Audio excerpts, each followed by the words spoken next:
चालू तो नहीं हुआ? बढ़िया। अरे नहीं बढ़िया बैठे क्या जैसे बैठे तो भाई नहीं।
राजा मान सिंह तोमर संगीत एवं कला विश्वविद्यालय ग्वालियर और राज्य शिक्षा केंद्र मध्य प्रदेश इनके संयुक्त तत्वावधान में संयुक्त आयोजन में कला से समृद्ध शिक्षा यह कार्यक्रम गत माह से श्रृंखलाबद्ध तरीके से जारी है। श्रृंखला के 5वें जो पिछला एपिसोड हुआ था, पिछला अंक हुआ था, उसमें हमने संगीत के वाद्यों की और तबला वाद्य की चर्चा की थी। एक बार पुनः हम आज पिछले अंक से आगे की बात करने के लिए तबला वाद्य से संबंधित आपके सामने उपस्थित हैं। मैं डॉक्टर मनीष करवड़े आप सभी का हार्दिक स्वागत और अभिनंदन करता हूं इस कार्यक्रम में जुड़े हुए सभी हमारे प्यारे प्यारे विद्यार्थीगण, कक्षा 8 तक के विद्यार्थी इसमें जुड़ते हैं ऐसा बताया गया है। साथ में जितने भी प्रशिक्षु सम्मानित शिक्षकगण इस कार्यक्रम को देखते हैं, इस कार्यक्रम का आनंद लेते हैं, उन सभी को अभिवादन करते हुए आज का ये अंक अब हम प्रारंभ करते हैं। पिछले अंक में संगीत के संबंध में चर्चा थी, संगीत के साथ वादन की चर्चा थी, वादन के साथ तबला वाद्य की चर्चा थी। आज हम तबला वाद्य की वादन विधि के बारे में बात करेंगे। मैं तकनीकी टीम से कहूँगा कि जरा इसको। साथियों, कला से समृद्ध शिक्षा, यह जो विचार है, मैंने अपने पिछले उद्बोधन में, पिछले अंक में भी मैंने कहा था कि कला से समृद्ध शिक्षा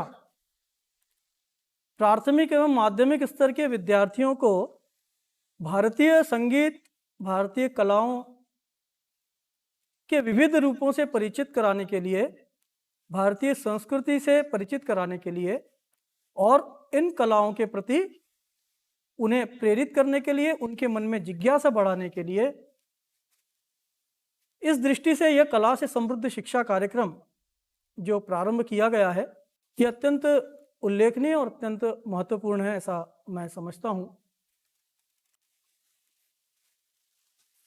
अपने शिक्षण काल के बाल्यावस्था से, जैसा कि प्राथमिक और माध्यमिक स्तर के विद्यार्थियों का जिस तरह का मनोभाव और जिस तरह का मन होता है, उनको हम प्रारंभिक स्तर पर जिस तरह का प्रशिक्षण, जिस तरह की संस्कार हम देते हैं, वे उनके आगामी जीवन के लिए, आगामी उनके कैरियर के लिए वो काम में आते हैं। उस दृष्टि से भी यह कला से समृद्ध शिक्षा अत्यंत महत्वपूर्ण है, क्योंकि हम लोग कला और संस्कृति के साधक हैं, संगीत विषय के विद्यार्थी हैं, संगीत के साधक हैं।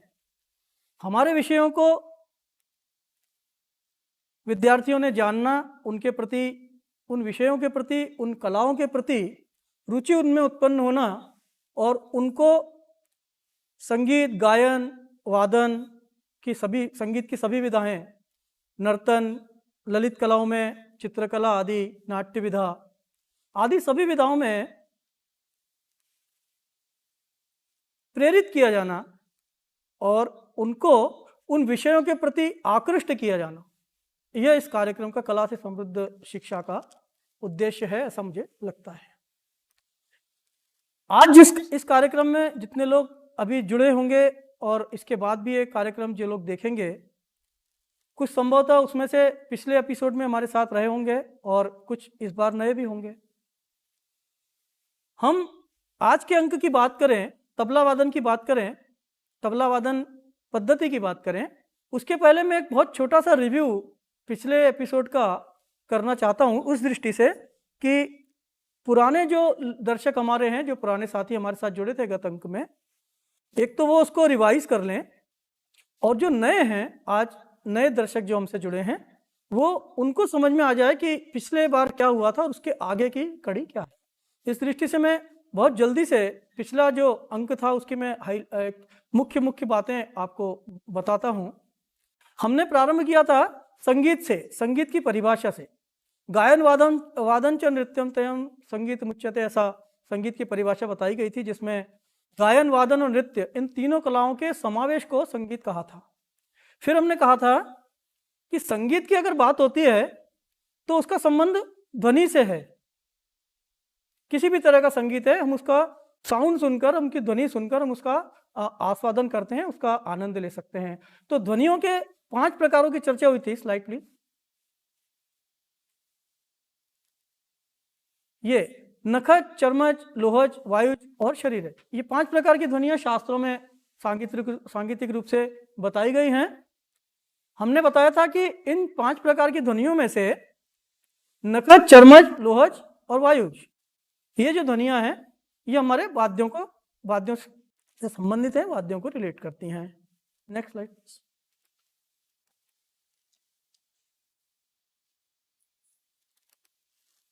संगीत की बात हुई। संगीत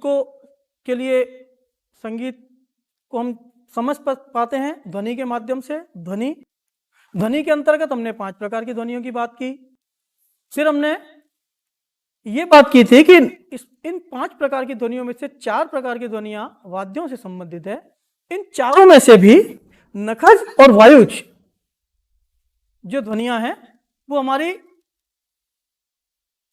स्वर वाद्यों से और संबंधित हैं, नखज और वायुज। और चर्मज और लोहज जो ध्वनियां हैं, वे हमारी ताल वाद्य से संबंधित है। Next slide.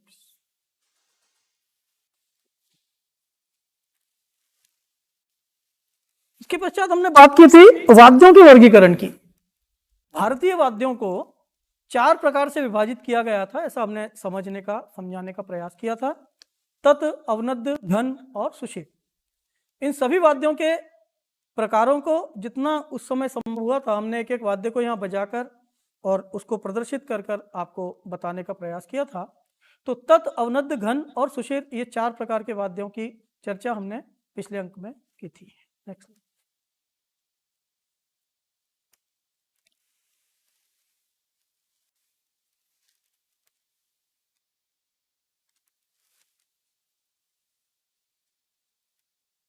दो प्रकार के वाद्य, परक्यूशन इंस्ट्रूमेंट्स और नॉन परक्यूशन इंस्ट्रूमेंट्स। परक्यूशन ताल वाद्य और नॉन परक्यूशन स्वर वाद्य। ताल वाद्यों में अवनद्य वाद्य और घन वाद्य, स्वर वाद्यों में तत्वाद्य और सुषिर वाद्य। इस प्रकार की ये सब चर्चा हमने गत अंक में, गत एपिसोड में की थी। Next slide please.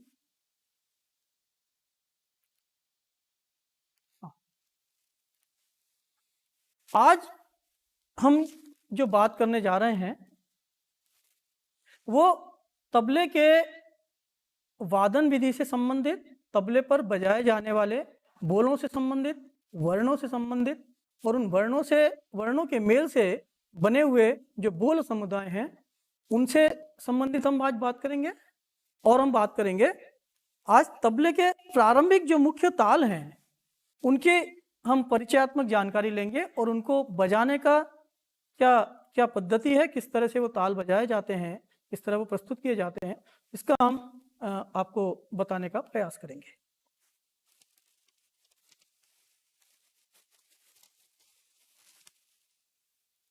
तबला वादन की बात आती है, ताल की बात आती है।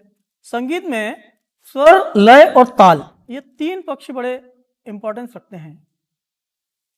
स्वर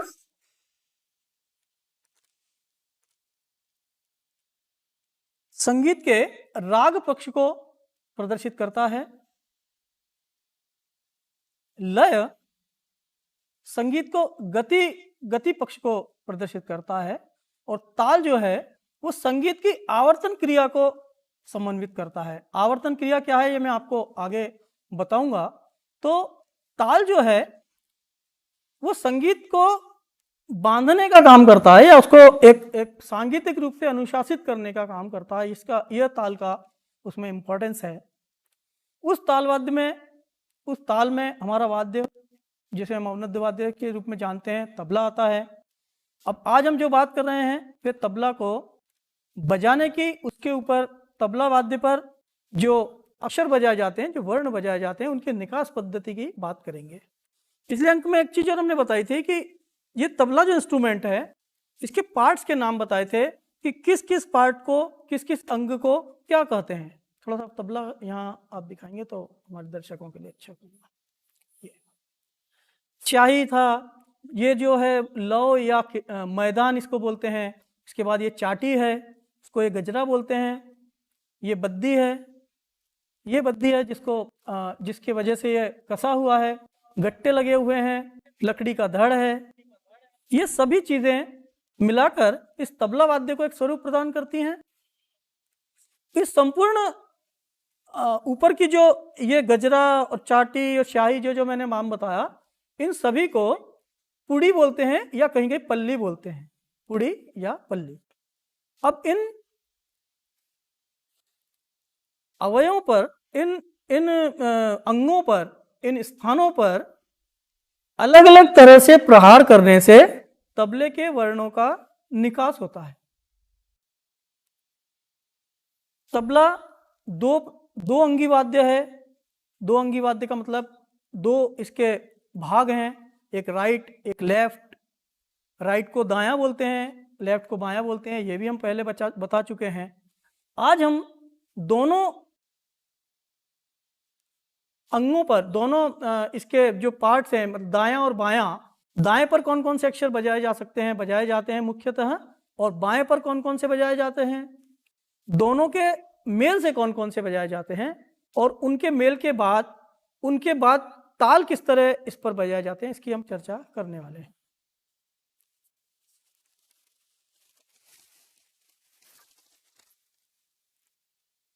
वादन पद्धति की बात आई। वादन पद्धति में 3 बातों की प्रमुखता हमें दिखाई देती है, ऐसा मुझे लगता है। बैठक पद्धति, तबला वाद्य को रखने की स्थिति और हाथ के रखरखाव की स्थिति, ये 3 बातें हम थोड़ा सा इसको समझने का प्रयास करेंगे। बैठने की स्थिति, बैठने की स्थिति से आशय है कि तबला वाद्य के को लेकर जब हम बजाने के लिए बैठते हैं तो हम किस तरह बैठें कि हम कंफर्टेबली काफ़ी देर तक या जितनी भी देर तक हम बजा पाएं उसमें हम आसानी से बजा सकें।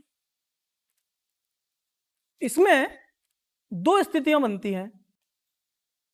एक, जो मैं जिस तरह से अभी बैठा हुआ हूं, इसको सुखासन कहते हैं, कि हम आलती पालती लगाकर जिस तरह हम समझ सकते हैं।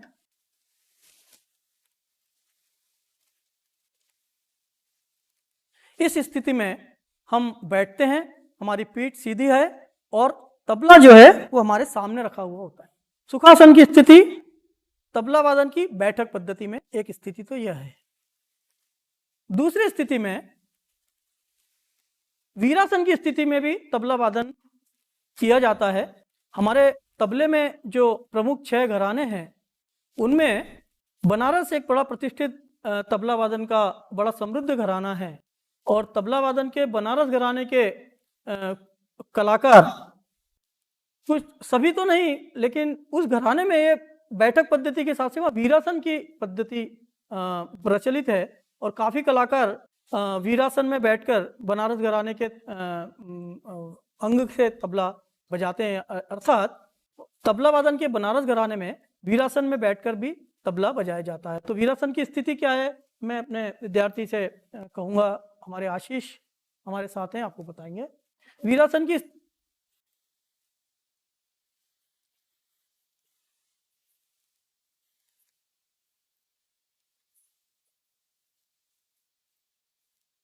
पैरों पर ये, अब आप तबला आगे रखिए। इस स्थिति में अब दोनों स्थितियां आप देखिए, एक सुखासन की स्थिति एक वीरासन की स्थिति है। दोनों स्थितियों में तबला वादन की बैठक पद्धति।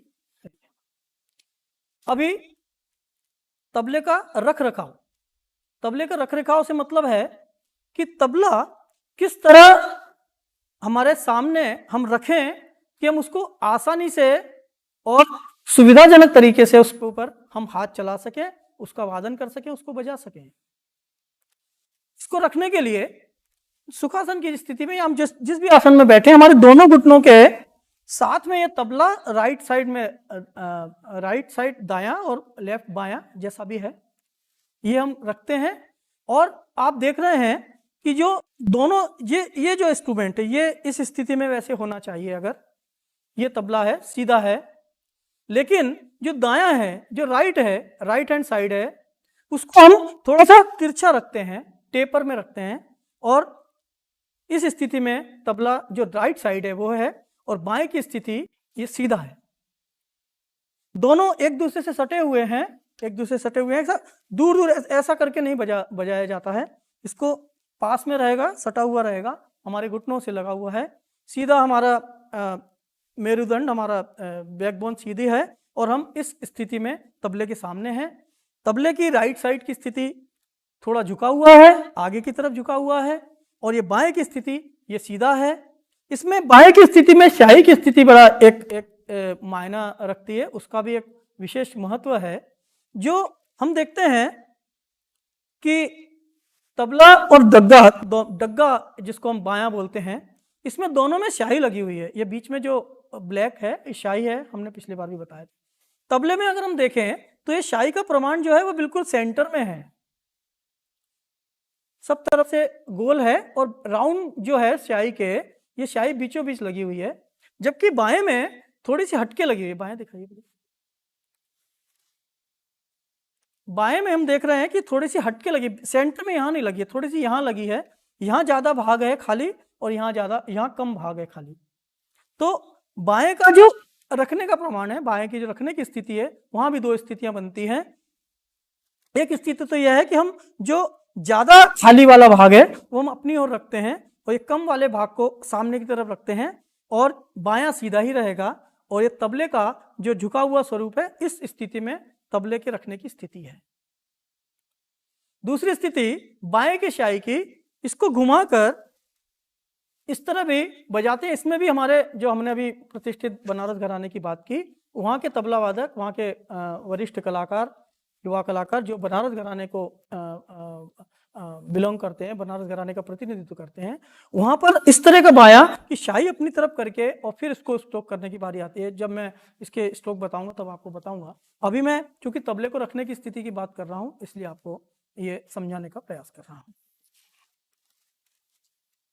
अब तबले पर हाथ रख रखाव की स्थिति, दो बातें हमने समझी, बैठक पद्धति और तबला वाद्य को रखने की स्थिति। अब हम इस पर हाथ किस तरह हमें रखना है, हमें किस तरह चलाना है, इसमें मैं एक चीज जरूर बताना चाहूंगा कि चूंकि यह प्रदर्शनात्मक कला है, व्यक्ति टू व्यक्ति, कलाकार से कलाकार, वादन शैली से वादन शैली के ऊपर भी ये बहुत अवलंबित होता है और डिपेंड करता है कि कलाकार उसको किस तरह निभाते हैं इन सभी चीजों को। किसी का मेरे बताने के अतिरिक्त भी कोई मत हो सकता है, और उसमें एक जो आइडियल क्या और जो एक सामान्य स्थिति है वो मैं आपसे चर्चा कर रहा हूं। ये तबला पर हाथ रखने की स्थिति, बैठने की स्थिति, तबले को ऐसा रखने की स्थिति, ये व्यक्ति टू व्यक्ति, कलाकार टू कलाकार भी निर्भर करती है, वादन शैली पर भी निर्भर करती है, तो उसमें परिवर्तन भी हो सकता है विभिन्न अपने अपने समझ के हिसाब से या जैसे जिसका इसमें अभ्यास हो सकता है। तबला पर हाथ रखने की स्थिति अब हम देखेंगे। सबसे पहले दाएं पर, राइट साइड पर जो तबला है उस पर हाथ रखने की स्थिति। ये जो शाही है, ये चाटी है और ये मैदान है, और लौ ये चाटी या किनार और ये शाही। रखने के समय हम तबले पर हाथ को इस स्थिति में रखते हैं, शाही पर पूरा हाथ इस तरह रखते हैं, हल्का सा पीछे करते हुए हमारी ये दोनों उंगलियां। इसके पहले मैं बताऊं एक इनके मैं नाम हमारे विद्यार्थियों को, जो हमारे विद्यार्थी बाल विद्यार्थी जुड़े हुए हैं, संभवतः शिक्षकगण जो जुड़े हैं उनको पता हो सकते हैं। ये जो हमारी फिंगर्स हैं, इनके नाम हैं, साहित्यिक नाम है ऐसा कह सकते हैं। फर्स्ट फिंगर उसको हम तर्जनी कहते हैं, मिडिल फिंगर उसको मध्यमा कहते हैं, रिंग फिंगर उसको हम अनामिका कहते हैं, और ये जो स्मॉल फिंगर है उसको हम कनिष्ठा कहते हैं।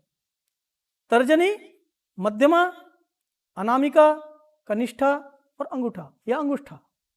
अब हम जब बात करेंगे तो हम आपको इन्हीं शब्दों से बात करके आगे के बोल, आगे के वर्ण जब हम बताएंगे तो हम इन्हीं शब्दों का यूज करेंगे। हम फर्स्ट उंगली, सेकंड उंगली ऐसा, फर्स्ट फिंगर, सेकंड फिंगर ऐसा नहीं करेंगे। तो हमने समझ लिया कि इस 5 उंगलियों में, हमारे हथेली में फर्स्ट फिंगर तर्जनी, मिडिल मध्यमा, रिंग फिंगर जिसको बोलते हैं वो है अनामिका, और स्मॉल फिंगर वो है कनिष्ठा, और ये अंगूठा। तबला पर हाथ रखने के लिए हमारी जो अनामिका और कनिष्ठा, मतलब जो हमारी रिंग फिंगर और हमारी जो स्मॉल फिंगर है, उसको हम यहाँ रखते हैं। बीच की उंगली मतलब मध्यमा को हम हमेशा ऊपर रखते हैं, और फर्स्ट फिंगर से चाटी पर प्रहार करते हैं। किस तरह करते हैं बता रहा हूं। ऐसी स्थिति में जो हमारे अंगूठे की स्थिति है वो गजरे पर होना है, और ये स्ट्रोक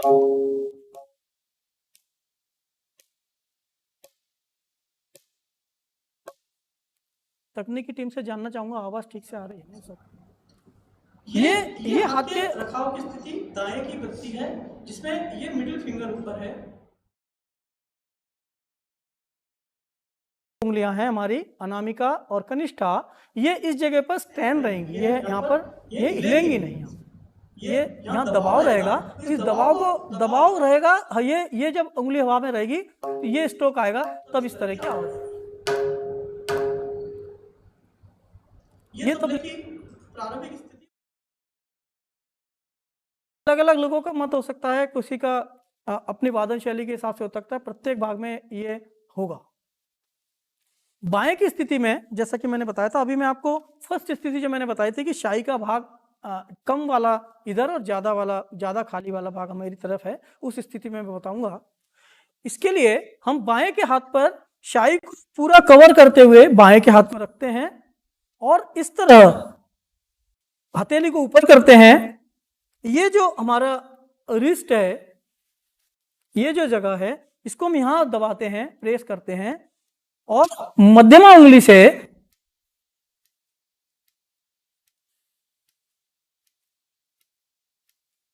कहां प्रहार हो रहा है? शाही के आगे भाग पर, शाही के अग्रभाग पर, ऐसा बताया जाता है। शाही के अग्रभाग पर मध्यमा उंगली के इस जगह से प्रहार हो रहा है।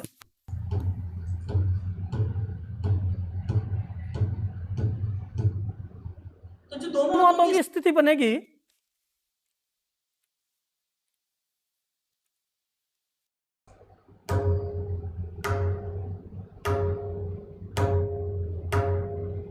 ये रखरखाव की स्थिति सामान्य रूप से इस तरह प्रारंभिक, अगर हम तबला सीखने की या तबले की वादन विधि को समझने की बात करें तो इसको हम इस तरह समझ सकते हैं। अब हम तबले के वर्णों की बात करेंगे। वर्ण से मतलब उसके अक्षर से बात करेंगे। देखिए, हम जब हिंदी में हमें पढ़ाया जाता है तो बताते हैं कि अक्षर, शब्द और वाक्य, तीन चीजें बताई जाती हैं शुरू में। अक्षर से शब्द बनते हैं, शब्द से वाक्य बनते हैं और वाक्यों से पूरा गद्यांश या पद्यांश या कविता जो भी है अक्षरों के वाक्य से बनती है। इसी तरह तबले के संदर्भ में भी हम जब वर्णों की बात करते हैं तो तबले में वर्णों के मेल से बोल और बोल से बंदिश, ये उसका क्रम है। जिस तरह अक्षर से वाक्य, वाक्य से अक्षर से शब्द और शब्द से वाक्य, उसी तरह वर्णों से बोल और बोल से बंदिश, ये उसका मेल जोल है। वर्ण क्या है? वर्ण यानी अक्षर जो हम तबले पर बजाते हैं। प्रारंभिक अक्षर बजाने की बात आएगी, फिर दो मुखी वाद्य है, राइट साइड के कुछ होंगे, लेफ्ट साइड के कुछ होंगे, दोनों मिलाकर कुछ होंगे। अभी जब शुरू में हम लोग बजा रहे थे तो आपने देखा होगा कि हमारे हाथ का जो संचालन है वो यहाँ भी था, वो आगे भी था, यहाँ भी था, बाएं पर भी था, हाँ, सब तरह था। तो किस किस तरह से कौन कौन सा अक्षर किस जगह पर बजता है, ये हम आपको बताने का प्रयास करेंगे। दो तरह के स्लाइड प्लीज, दो तरह के वर्ण, असंयुक्त वर्ण और संयुक्त वर्ण। असंयुक्त वर्ण और संयुक्त वर्ण। संयुक्त का मतलब है जुड़ा हुआ, मिला हुआ, और असंयुक्त का मतलब अलग से, अलग अलग। मतलब असंयुक्त का मतलब है कि जो अक्षर या जो वर्ण एक हाथ से ही बजाया जाए, चाहे वो राइट हो चाहे वो लेफ्ट हो। और संयुक्त का मतलब है कि जो अक्षर दोनों हाथों के मेल से बजाया जाए। हम यहाँ कुछ अक्षरों की, कुछ वर्णों की अभी निकास की बात करेंगे, जिसमें दाएं के अलग, बाएं के अलग और दोनों मिलाकर अलग। बस ठीक आ रहे हैं।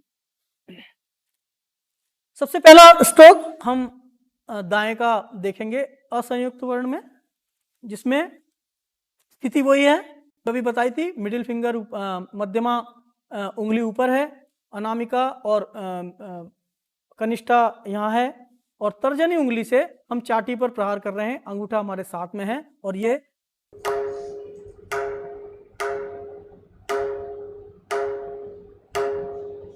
ना या ता भी इसको बोलते हैं ना। कुछ लोग बजाने की दृष्टि ये ता है, ये ना है, इस तरह भी है। लेकिन फर्स्ट जो स्ट्रोक है तबले को सीखने के लिए, बजाने के लिए, वो चाटी का स्ट्रोक है, तर्जनी से बजाया जा रहा है और हम चाटी को प्रहार कर रहे हैं।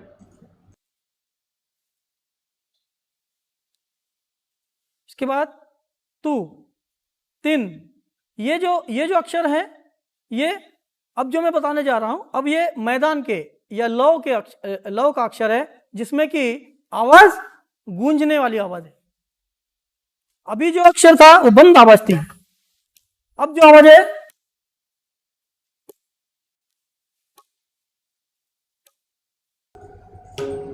वो क्या रहा है। अभी हम जब तर्जनी उंगली से प्रहार कर रहे थे तो तर्जनी उंगली के अग्रभाग से हम चाटी पर बंद प्रहार कर रहे थे और हमारी उंगली जो है वहां स्पर्श कर रही है, चाटी पर किनार पर स्पर्श कर रही है। लेकिन जब हम तीन बजा रहे हैं, तू बजा रहे हैं, तो हमारी उंगली स्पर्श नहीं कर रही है। अगर ये कर रही है तो ये साउंड नहीं है तू का और तीन का, ये साउंड तीन।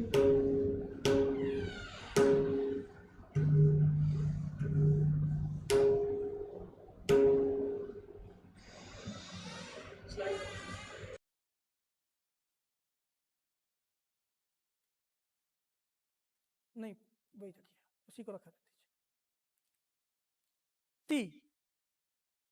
एक और अक्षर है ती, इसको बजाने के लिए मध्यमा, अनामिका और कनिष्ठा ये तीनों उंगलियां एक साथ मिलाकर जो शाही का ये जो राउंड राउंड आपको दिख रहे हैं, शाही में ऐसे राउंड राउंड आपको दिखते हैं। जो लोग पास से अगर आप तबला देखेंगे, आपके पास अगर तबला होगा, या हम विद्यार्थियों से कहेंगे कि अगर उनके घर में नहीं है तो जब वे स्कूल जाएं तो उनके यहाँ जरूर संगीत कक्ष होगा और वहाँ तबला वाद्य का तो जरूर मिलेगा ही उनको देखने के लिए।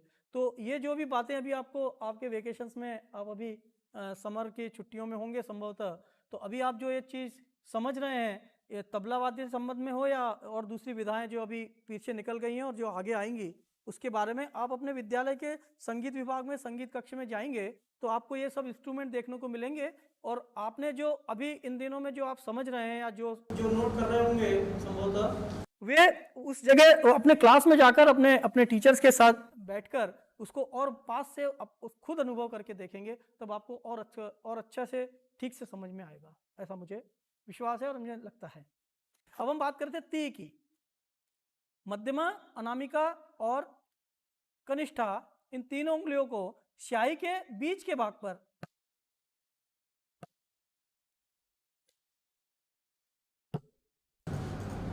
ये ती, एक ती ये बनती है, दूसरी ती की स्थिति सिर्फ मध्यमा उंगली से बनती है।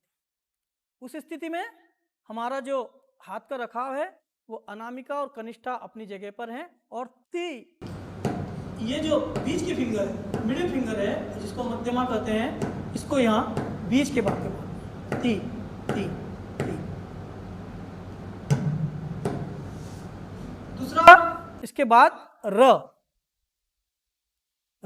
या ट।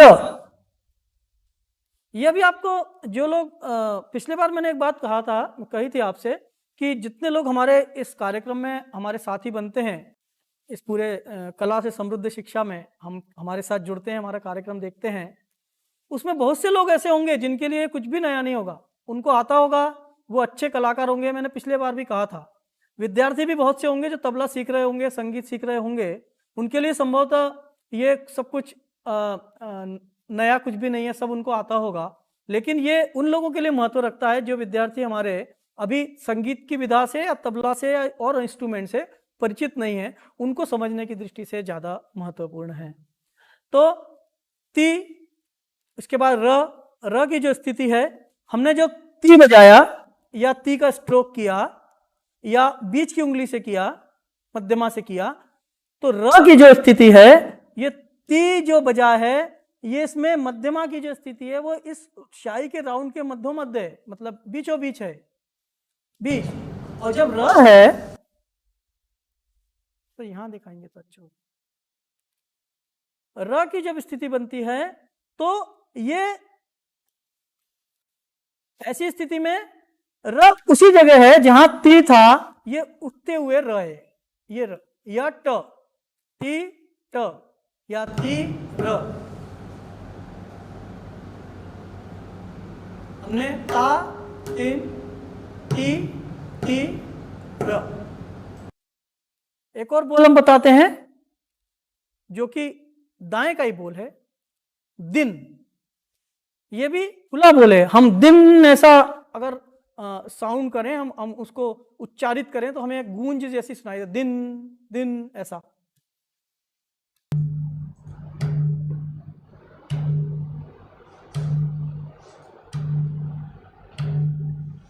बोल में पूरी हथेली का, चारों उंगलियों का, और यहां से ये जो हमारा गजरा है यहां पर स्ट्रोक हो रहा है और ये टकरा नहीं रही है। इस साउंड में उंगली टकराएगी तो ये वाला साउंड आएगा। ये हमें नहीं चाहिए, हमें दिन का साउंड चाहिए। और वो दिन का साउंड, इसको दिन, या इसको डांस में जब हम बजाते हैं तो उसको धुन बोलते हैं, धुन, दिन या धुन। राइट। तत्, एक और शब्द है, एक और वर्ण है तत्। तत्, ती की बात आई थी, अब हम कहेंगे कि अब अभी आपने बताया था ये ती है, लेकिन ती कहाँ है? बीचों बीच है। तत् कहाँ है? तत्, तत्, ती, तत्। ये प्रमुख अक्षर जो दाएं पर बजाए जा सकते हैं, बजाए जाते हैं। और अब हम बाएं के अक्षरों की बात करेंगे, उसके बाद हम दोनों के मेल की बात करेंगे। बाएं पर जैसा कि हमने कहा, हाथ का रख रखाव, हमारी शाई के ऊपर हमारी हथेली है और इस तरह से इस हाथ को ऊपर किया गया है, सांप के फन की तरह जिसको बोलते हैं। और फर्स्ट टाइम में मध्यमा से हम आगे कोई प्रहार कर रहे हैं। ये गे, गे, गे, गे। एक साउंड और है, इसको घे के रूप में भी इसको यूज किया था, घे। ये खुला साउंड है। इसमें हम शाही के पीछे वाले भाग पर, जो मैदान का बड़ा भाग है, ज्यादा वाला भाग है, उस पर हम ये फर्क। और ये साउंड था। इस बाएं का जो बंद साउंड है वो कर या की या क, ये जो साउंड है, इसमें हम क्या कर रहे हैं? अभी हमने बाएं के हाथ को यहां रखा था और गे बजाने के लिए हाथ को ऊपर उठाया था और मध्यमा उंगली से हमने स्ट्रोक किया था। लेकिन इसमें हम बाएं हाथ की पूरी हथेली को शाई के ऊपर स्ट्रोक कर रहे हैं।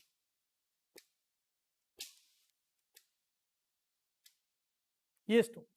तो गे, घे, कत, कत है, क के रूप में भी इसको, और की के रूप में। अब जब आगे मैं बोल आपको बताऊंगा तब आपको एक क क्या, की क्या, र क्या, ट क्या, यह भी समझ में आपको आने लग जाएगा। ये बात हुई राइट साइड के अक्षरों की और लेफ्ट साइड के अक्षरों की। अब इन दोनों के मेल से जो अक्षर बनते हैं, जिनसे कि हम वादन पद्धति, तबला वादन कर पाते हैं, उसमें एक शब्द, एक बोल आता है धा। ये सुना होगा, धा दिन दिंदा। ऐसा जनरली जब तबले की बात आती है तो धा दिन दिंदा, धा दिन दिंदा ऐसा लोग बोलने लगते हैं। या धागे नति नक दिन, धागे नति नक दिन, ऐसा भी बोलते हैं। तो ये जो इसकी टर्मिनोलॉजी है, ये जो इसकी शब्दावली है, ये भी प्रचलित है। और लेकिन अब वो एक्चुअली क्या है, सांगीतिक रूप से हो किस तरह है, वो शायद यहाँ से आप समझ पा रहे होंगे। तो जो धा आपने सुना अभी, उसका जो उच्चारण है, उसका जो नाद है, उसका जो साउंड है, वो मैं प्रयास करता हूँ आपको बताने के लिए। मेल किया हुआ अक्षर है, बोल है, इसमें दोनों हाथों का प्रयोग है, धा। पहले मैं बजा देता हूं, उसके बाद आपको बताता हूं कि दोनों अक्षर कौन कौन से मिल रहे हैं। अगर आप उसको बहुत आपने ध्यान से देखा होगा हमारे विद्यार्थियों ने, तो संभवतः कुछ ऐसे विद्यार्थी होंगे जो बहुत ध्यान से देख रहे होंगे, वो समझ जाएंगे कि कौन कौन से दो अक्षर इन्होंने मिलाए तो वो धा बन गया। तो अब मैं धा का साउंड कर रहा हूं।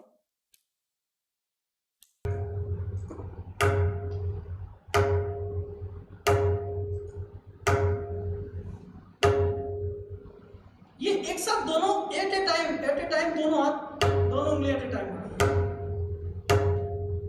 इसमें क्या हो रहा है, हमने बोला था ये ना, और ये बताया था गे।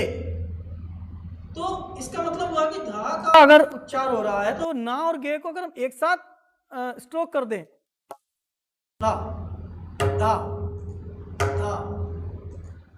दूसरा अक्षर है दिन। हमने बोला ये दिन या तू दिन, और गे, ये दिन, दिन खुला है, गूंजदार बोल आएगा, गूंजदार साउंड आएगा, धा बंद साउंड आएगा, दिन, धा दिन, धा दिन। तो तीन और गे मिला दिया तो दिन, ना और गे मिला दिया तो धा, धा दिन।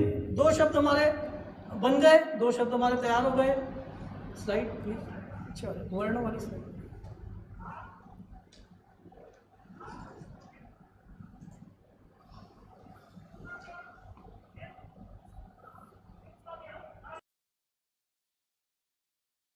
धेत, जो मेरे सामने वर्ण लिखा है उस हिसाब से मैं आपको अभी आपकी स्क्रीन पर भी दिख रहा होगा वो धेत।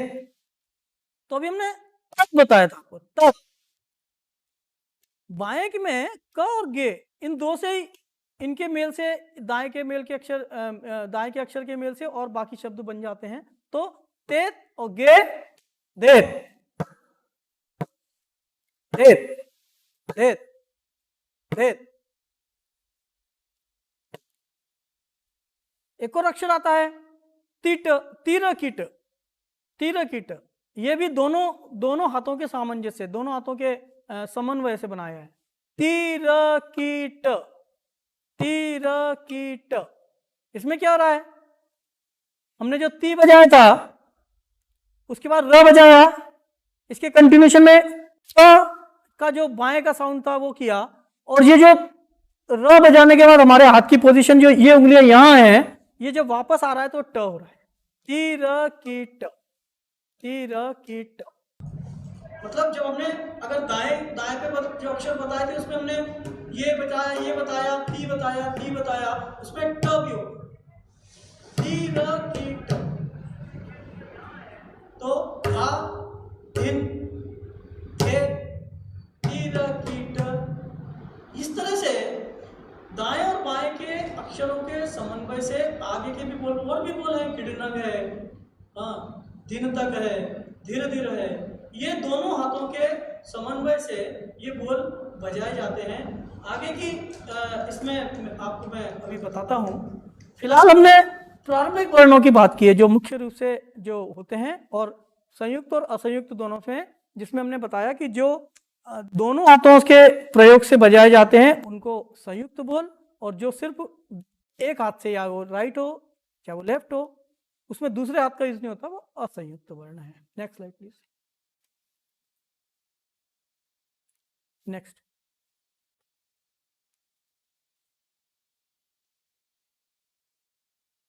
ताल।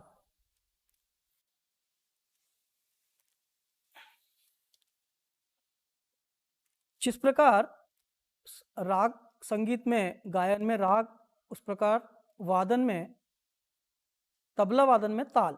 बहुत प्रारंभिक स्तर पर तो हम इसको इस तरह समझ सकते हैं। ताल क्या है, हम आपको कुछ नाम बताते हैं, इसमें से संभवतः आपने शायद कुछ सुना। त्रिताल, दादरा, कहरवा, झपताल, एक ताल, रूपक, ये प्रारंभिक प्रमुख ताल हैं जो तबले पर बजाए जाते हैं। इन तालों का जो उपयोग है वो तबला वादन के सोलो वादन में, मतलब एकल वादन में, और संगत पद्धति में, दोनों प्रकार से इन प्रमुख ये जो ताल मैंने अभी आपको बताए उसमें इनका प्रयोग होता है। आज हम जो आपको प्रारंभिक तालों की बात करेंगे उसमें हम आपको त्रिताल या तीन ताल भी उसको बोलते हैं, झपताल, कहरवा, दादरा, रूपक और एक ताल, इन तालों की जानकारी अभी हम इसके साथ आपको आज देने वाले हैं। इसकी नेक्स्ट स्लाइड।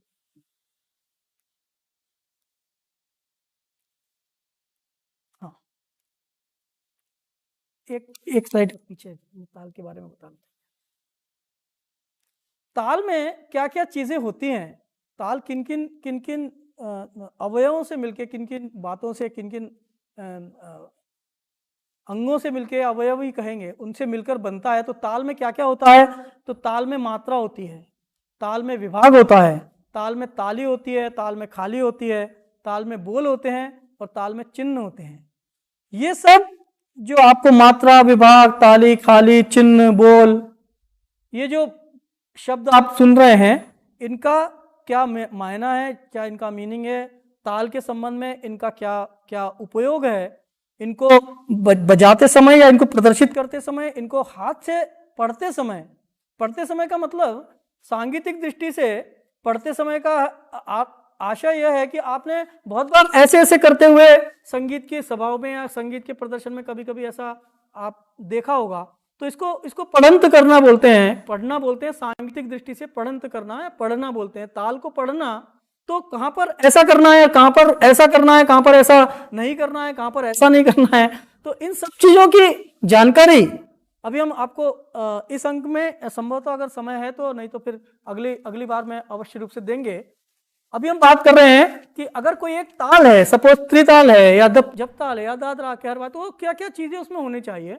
तो उसमें मात्रा होनी चाहिए, उसमें विभाग होने चाहिए, उसमें ताली होनी चाहिए, उसमें खाली होनी चाहिए, उसमें बोल होने चाहिए, उसमें चिन्ह होने चाहिए।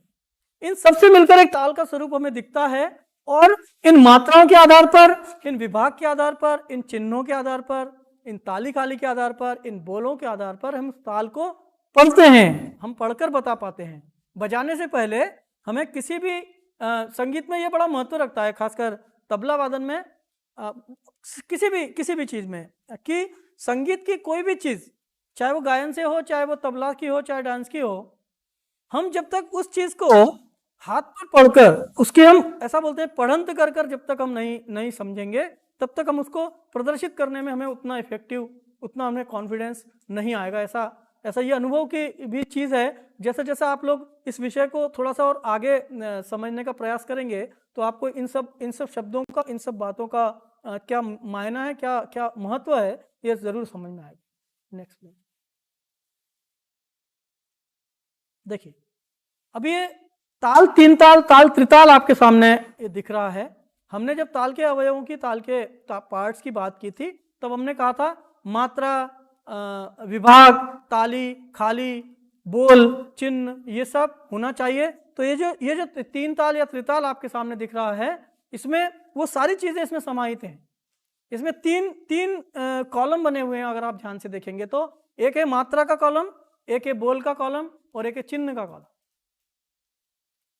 मात्रा के आगे कुछ काउंट लिखा हुआ है, बोल के आगे कुछ अक्षर लिखे हुए हैं, चिन्ह के आगे कुछ साइन बने हुए हैं। अब ये क्या है, ये मैं आपको बताने का प्रयास करता हूं। पहले हम तीन ताल के स्वरूप को समझते हैं। तीन ताल, त्रिताल एक ही है। प्रत्येक ताल अपनी एक लेंथ लिए हुए है। इसको सबसे पहले बहुत प्राइमरी स्टेज से इस तरह समझें, सामान्य शब्दों में। प्रत्येक ताल की अपनी एक लेंथ है, एक दूरी है, और वो जो दूरी है वो किससे प्रदर्शित हो रही है, वो किससे समझ में आ रही है, वो उसकी मात्राओं से समझ में। मात्रा क्या है, ये काउंट है। अगर हम त्रिताल की बात करें तो आपके सामने जो त्रिताल का ये स्लाइड दिख रहा है, इस पर जो त्रिताल लिखा हुआ है, इसमें हम देखें 1 2 3 4 5 6 7 8 9 10 11 12 13 14 15 एंड 16 के बाद 17 नहीं है। हाँ, इसका मतलब इस ताल की जो लेंथ है, इस ताल की जो मात्राएं हैं, वो 16 है। तो त्रिताल जो हो गया वो 16 मात्रा का ताल हो गया। इसके बाद विभाग, पहले हम इसका परिचय में पढ़ लें। आपके सामने दिख ही रहा होगा वैसे वो। मात्रा 16, भाग 4, ताली 3, खाली 1। इसका मात्रा का मैंने आपको बता दिया कि 16 काउंट है। इस ताल की टोटल लंबाई है कि 16 तक जाएगा और वापस से 16 मात्रा पूरी करने के बाद वो ताल पूरा हो जाएगा। तो मात्रा 16, भाग 4। अब ये भाग क्या है? इन 16 मात्राओं को अगर आप ध्यान से देखें, क्योंकि ये पीपीटी के उससे बना हुआ है, तो इसमें जो टेबल बना है वहाँ पर लाइनिंग अलग तरह से शायद दिख रही होंगी, लेकिन आप इस टेबल में जो ब्लैक लाइन आपको दिख रही है उस पर ध्यान देंगे। विभाग के संदर्भ में मैं बताना चाहता था, विभाग के बारे में आपको बता रहा हूं। आप देख रहे हैं 16 मात्रा है, और 16 मात्रा को 1 2 3 4 के बाद आपको एक ब्लैक लकीर दिख रही है, फिर 5 6 7 8 के बाद एक लकीर दिख रही है, 9 10 11 12 के बाद दिख रही है। और इस तरह ये 3 विभागों से 3 लाइनें इसके बीच बीच में हैं, और 3 के ये 4 विभाग इसके बन गए। विभाग यानी ताल के खंड, पार्ट्स, 4 पार्ट्स में ये ताल है। मात्रा टोटल 16 है, जो कि 4 भागों में विभाजित है। चार चार चार चार के 4, 4 × 4 = 16। तो मात्रा हो गई 16, भाग हो गए 4, ताली 3 और खाली 1। ये क्या है? ये ताली और खाली ताल के स्वरूप को प्रदर्शित करने का ये माध्यम है। ताल को प्रदर्शित करने की क्रिया इसको कहते हैं। ताली और खाली, ताली की क्रिया और खाली की क्रिया। तो यहां हम देख रहे हैं कि ताली 3 और खाली 1। ये मैं आपको चिन्ह आएंगे जब बताता हूं। पहले, दूसरे और चौथे भाग में ताली और तीसरे भाग में खाली, ऐसा इसके वर्णन में लिखा हुआ है। पहली, पांचवी और 13वीं मात्रा पर ताली, 9वीं मात्रा पर खाली। ये इसके इस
माफ कीजिए, कुछ तकनीकी कारणों से थोड़ा व्यवधान हुआ। इस तरह के ऑनलाइन वर्चुअल कार्यक्रम में ये सब विघ्न आते हैं और हम इस सभी के आदी भी हो चुके हैं। तो आप सभी इस व्यवधान को समझेंगे ही। हम बात कर रहे थे ताल त्रिताल की, और उसके अंतर्गत उसके जो उसमें प्रमुख प्रमुख बातें होती हैं, मात्रा, विभाग, ताली, खाली, बोल और चिन्ह की। मात्रा मैंने बता दी थी आपको, विभाग भी के बारे में भी हो गया था। चिन्ह जो हैं ये इस पर्टिकुलर ताल को, किसी भी ताल को पढ़ने के लिए, सांगीतिक दृष्टि से पढ़ने के लिए, ताली खाली के को प्रदर्शित करने के लिए इन चिन्हों का उपयोग है। ये ताल लिपि पद्धति इसे बोलते हैं। और वो ताल लिपि पद्धति क्या है, कैसे उसका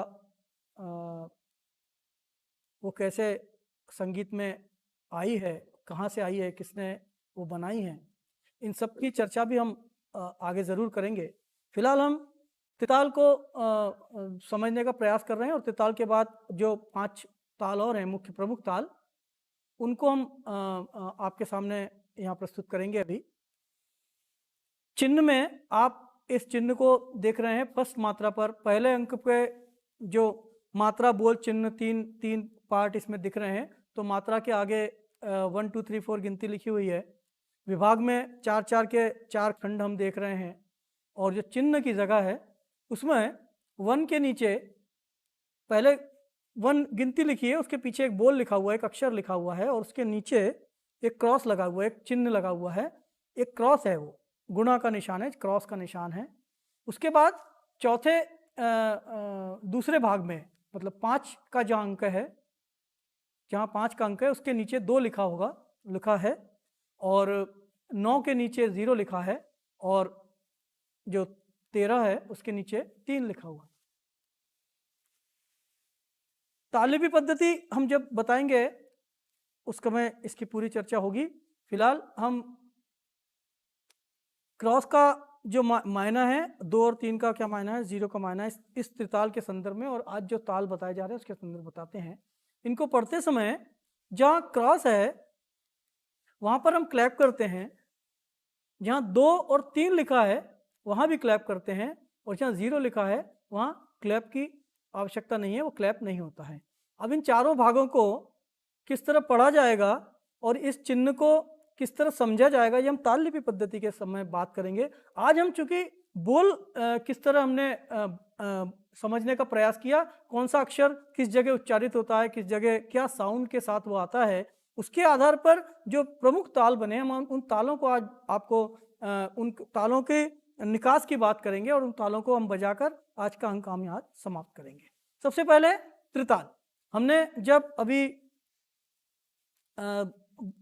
वर्णों की बात की थी तो कहा था एक अक्षर ये है, एक अक्षर ये और इन दोनों को मिलाकर धा बना। एक अक्षर ये है गुला और फिर एक अक्षर ये है और दोनों को मिलाकर धिन बना।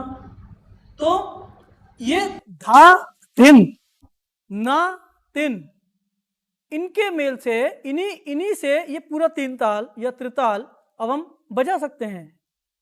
और जब हम 3 ताल बजा सकते हैं तो आगे आने वाले जो और 3 ताल हैं जिनको झपताल, रूपक और दादरा, अगर हमें 3 ताल बजाने का पैटर्न आ गया, 3 ताल अगर हमें समझ में आ गया तो हम उन तालों को भी अपने आप ही बजाने लग जाएंगे। आवश्यकता है कि हम जो उसके प्रारंभिक वर्ण हैं उनके निकास को समझ लें और वो किस तरह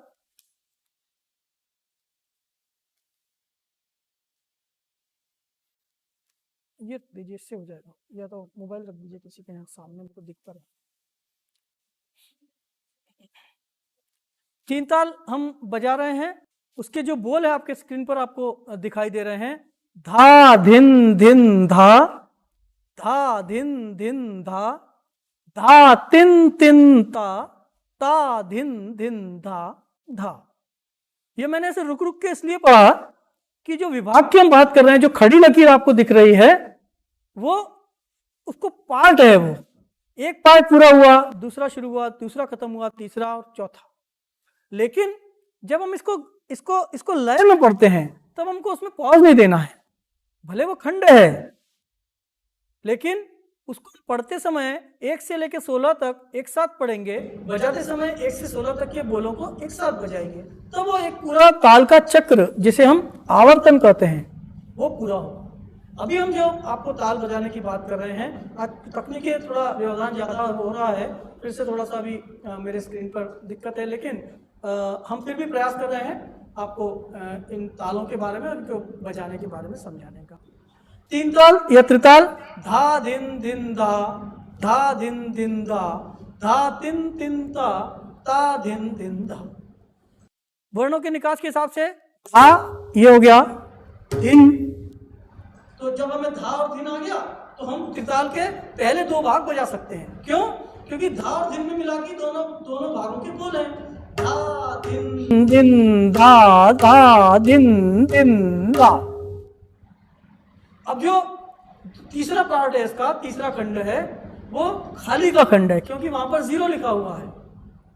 इसको करने के लिए ये जो 3 है बिगर दग्गे के धिन, वो 3, तो धा तिन तिन ता, ता धिन धिन धा धा।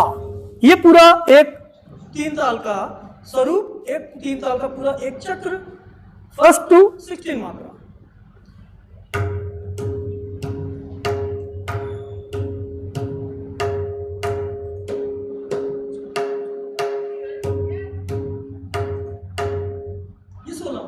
अभी हम अपने साथियों के साथ अब हम आपको 3 ताल बजाकर बता रहे हैं और तीन ताल का जो प्रारंभिक लय रहेगी उससे एक स्टेप बढ़ी हुई लय और हम वापस अपनी पुरानी बेस लय पर आएंगे।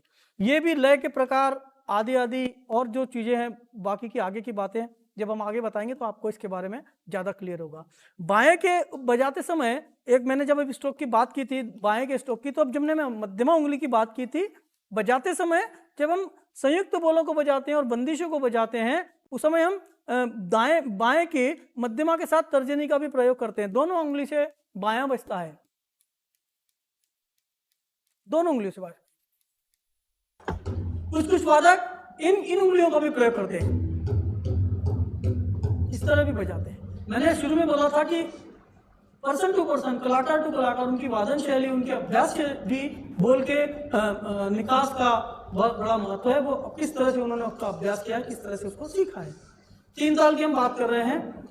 तीन ताल 16 मात्रा, भाग 4, ताली 3, खाली 1 काफी बार रिपीट हो गया। अब हम उसको धा दिन दिंदा, धा दिन दिंदा, धा तीन तिंदा, ता दिन दिंदा, ये पूरा आवर्तन एक फर्स्ट लय में और फर्स्ट के बाद उसकी बढ़ी हुई लय में आपको बजाकर बता रहे हैं। उसके बाद हम दूसरे ताल की बात करते हैं।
स्वरूप एक आवर्तन जिसमें हमने अभी जो लय बताई, एक शुरुआत की लय जिसको हम सांगीतिक भाषा में विलंबित या ठा लय कहते हैं, और उसकी डबल लय करी थी। अब ये ठा, दुगुन, तिगुन, चौगुन, ये लय के प्रकार, लयकारी हैं। आगे थोड़ा सा आगे की बात है तो हम आगे के अंक में जरूर उसके बारे में चर्चा करेंगे।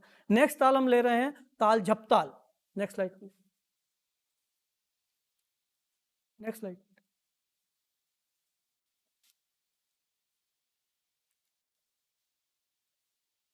स्लाइड चाहिए नेक्स्ट। ताल झपताल जैसे तीन ताल में 16 मात्रा है, झपताल में 10 मात्रा है।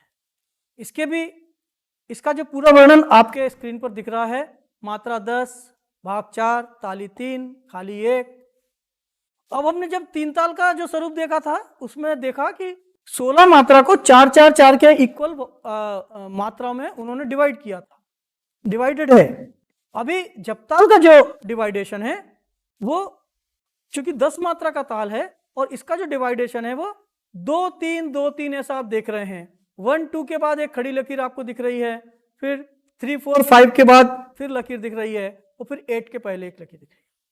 इसका मतलब हुआ कि पहला भाग में 2 मात्रा हम उसको इस तरह पढ़ेंगे कि झपताल का अगर वर्णन पढ़ने की बारी आएगी तो हम उसको इस तरह पढ़ेंगे, मात्रा 10, भाग 4, ताली 3, खाली 1। पहले और तीसरे भाग में 2 2 मात्राएं, दूसरे और चौथे भाग में 3 3 मात्राएं। इसको इस तरह पढ़ेंगे। बोलों की जहां तक बात है, जो हमने तीन ताल बजाया था उसी के बोलों में से ये झपताल है। धिन ना, आपके स्क्रीन पर धी ना, धी धी ना, ती ना, धी धी ना ऐसा लिखा है। धी ना, धी धी ना, ती ना, धी धी ना ऐसा लिखा है। कुछ लोग धिन ना, धिन धिन ना, तिन ना, धिन धिन ना ऐसा भी बोलते हैं। अभी हम बजाने का, इसको आपको बजा के दिखाने का प्रयास करते हैं। हमारा कंटिन्यू है ना, जब तक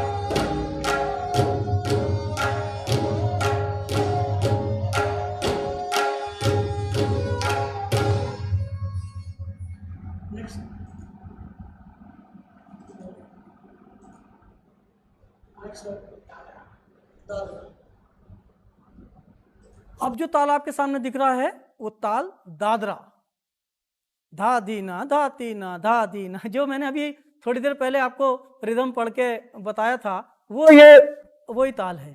धा धीना धा तीना 6 मात्रा का ताल है। आप आज हम जो चर्चा कर रहे हैं तालों की उसमें सबसे स्मॉलेस्ट ताल है, सबसे कम मात्रा का ताल दादरा है। 6 मात्रा, भाग 2, इसके भाग भी कम है। प्रत्येक भाग में 3-3 मात्राएं, पहले भाग में ताली और दूसरे भाग में खाली, बड़ा छोटा सा ताल है। 1 2 3 4 5 6 खत्म। बोल आपके सामने दिख रहे हैं, 3 ताल के बोलों जैसा ही बोल स्ट्रक्चर है। धा और धीन मिलाकर ही बोल है। धा धीना धा तीना लिखा है, धा धिन्ना धा तिन्ना ऐसा भी बोला जाता है। अब हम आपको दादरा बजाकर दिखा रहे हैं, चलिए।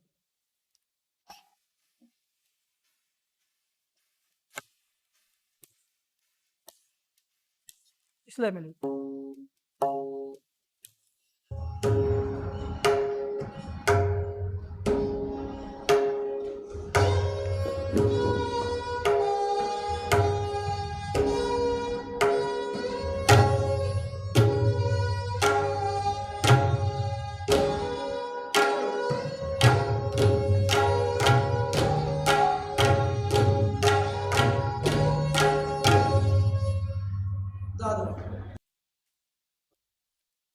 अब इसको हम जब ज्यादा लय में बजाते हैं तो वो वही धुन बनती है जो अभी मैंने आपको पढ़ के बताया था। नेक्स्ट कार्यक्रम में हम आपको उसकी दादरा के जो प्रकार बताएंगे और उसमें जो गानों पर और भजनों पर और इस पर जो बजता है वो आपको उसका स्वरूप उस समय समझ में आएगा, बड़ा रोचक होगा। Next slide.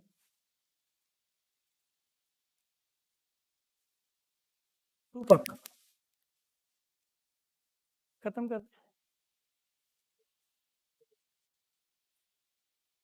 तो मुझे बोलना है, कंटिन्यू करना है। रूपक ताल 7 मात्रा का यह ताल है। इसमें पहले भाग में 3 मात्राएं हैं, 2 भाग और बाकी के 2 भाग में 2-2 मात्राएं। बोल हैं ती तीना धीना धीना, तिन तिन्ना धिन्ना धिन्ना, ऐसा भी इसको बोलते हैं। मैं आपको एक बार फिर बताना चाहता हूं, हमारे दर्शकों को, बहुत देर से आप हमारे साथ जुड़े हुए हैं, आज कुछ तकनीकी समस्याएं हमारे यहाँ आ रही हैं, तो हम इस कार्यक्रम को अब हम इसको आज ख़त्म करना चाहते हैं। जल्दी जल्दी हम अपने आज के पूरे ताल आपको बजाकर दिखाते हैं। नेक्स्ट चर्चा में हम इसको आपको डिटेल फिर से एक बार रिव्यू कर लेंगे। रूपक हम बजा रहे हैं। तिन तिन ना धिन ना धिन ना,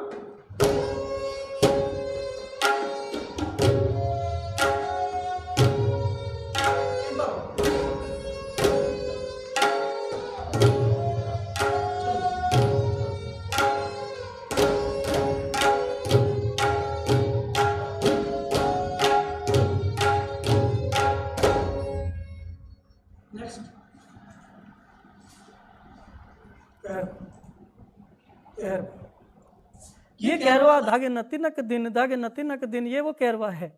ये उसके बोल हैं, आपके सामने दिख रहे हैं।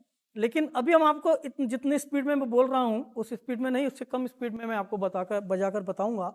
इस ताल को बजाने के लिए अभी तक जो ताल हमने बजाए, 3 ताल, झपताल, दादरा और रूपक, ये उन्हीं बोलों में से कोई अलग से कोई बोल नहीं था। धा धिन और 3 मेल से वो बोल बन गए, वो ताल हमने बजा लिए। इसमें जो कहरवा है, इसमें अब 2 बोल अलग से हम इसमें देख रहे हैं। एक तो असंयुक्त बोल गे और क, बाएं के 2 बोल इसमें यूज होंगे। धा गे न ती न क धी न, ऐसा इसका स्वरूप है। 8 मात्रा का ताल है। बीच में 4 के बाद इसका डिवाइडेशन है, मतलब इसका मतलब है कि 4-4 मात्रा के 2 भाग हैं। धागे न ती न क धी न, एक में ताली एक में खाली। फिर से बताता हूँ, ताली खाली का जो कॉन्सेप्ट है और इसको पढ़ने का तरीका, इसका अर्थ क्या है, वो मैं आपको अगले कार्यक्रम में विस्तार से बताएंगे। धागे न ते नक देना, कहरवा का छोटा सा स्वरूप आपको बता रहे हैं।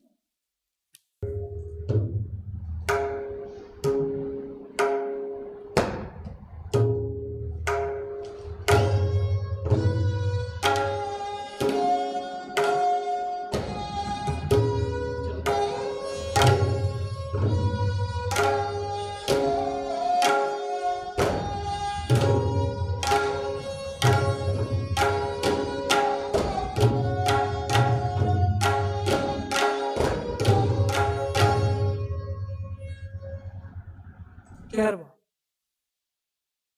नेक्स्ट स्लाइड में एक ताल, एक ताल, एक ताल। ये अभी जितने हमने ताल समझे उससे थोड़ा सा अलग है। अलग इस दृष्टि से है कि आपके सामने एक ताल अभी दिख रहा है ना, इसके पहले में जो आपने ताल देखे होंगे तो प्रत्येक मात्रा के नीचे एक एक ही शब्द या एक एक ही बोल लिखा था। ये धा लिखा होगा या धिन लिखा होगा या तिन लिखा होगा या ना लिखा होगा।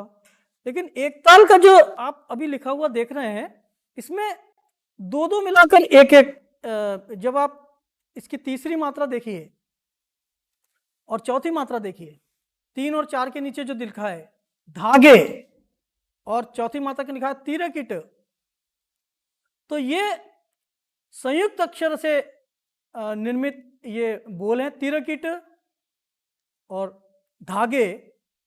अभी तक के जो ताल हमने सीखे, हमने जो समझने का प्रयास किया उसमें ये जुड़े हुए अक्षर नहीं थे कहीं भी, लेकिन एक ताल में इसके धागे तिरकिट शुरू में और धागे तिरकिट आखिरी में आपको दिख रहा है उसका स्वरूप। धिन धिन धागे तिरकिट तू ना कता, धागे तिरकिट धी ना, धिन धिन धागे तिरकिट तू ना कत्ता, धागे तिरकिट धी ना, धिन धिन धागे तिरकिट तू ना कत्ता, धागे तिरकिट धी ना धिन धिन। ये इसका एक ताल का स्वरूप। इसकी भी आगे की कुछ और बातें हैं, क्योंकि अब आज समय का भी और आज थोड़ा सा तकनीकी समस्या है, तो हम आपको एक ताल का भी सिर्फ बजाकर बताकर और इसको आज पूरा कर रहे हैं। अगले कार्यक्रम में आपसे इसके बारे में विस्तृत चर्चा करेंगे। एक ताल मात्रा 12 भाग 6, प्रत्येक भाग में 2-2 मात्राएं। ताली खाली आपके और अन्य वर्णन जिस तरह और तालों का लिखा था उसी तरह इस ताल का भी आपकी स्क्रीन पर आपके सामने है। और इसको सांगीतिक रूप से और पढ़ंत की दृष्टि से किस तरह पढ़ना है, तो अगले कार्यक्रम में जब हम पढ़ंत की बात करेंगे और ताल लिपि पद्धति की बात पहले हम करेंगे, उसके बाद हम इसको समझेंगे तो ज़्यादा आसान हो जाएगा। अभी हम आपको एक ताल का वादन स्वरूप और उसका एक आवर्तन, एक गुण, एक लय में, विलंबित लय में, ठा जिसको हम बोलते हैं, और उसकी बड़ी हुई लय में, डबल लय में हम बजा रहे हैं। उसके बाद हम इस कार्यक्रम को आज समाप्त करेंगे। एक ताल।